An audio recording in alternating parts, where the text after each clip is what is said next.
Welcome to Pindar Poetry. We hope you learned something new. You begin by saving what matters. Export your settings and list installed extensions so you can restore them later. Once done, close VS Code and make sure no background processes remain. If you're on Windows, Mac OS, or Linux, identify the user data and cache folders because you will remove or rename them. This ensures a clean state. Also verify file permissions so delete operations succeed. By starting with backups and permissions checked, you avoid losing customizations you actually want to keep. Now you actively clear the state, locate and delete or rename the VS Code user data and cache folders to force a fresh configuration. Next, open a terminal and list installed extensions.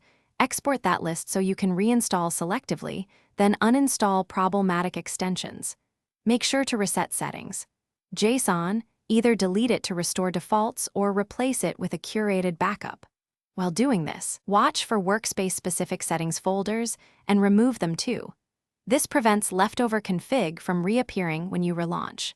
Finally, reinstall or simply start VS Code to let it recreate default user data and settings. This gives you a clean baseline.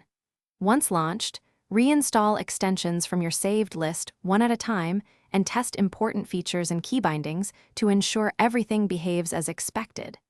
If something still breaks, clear the application cache and open the developer tools or logs to capture errors.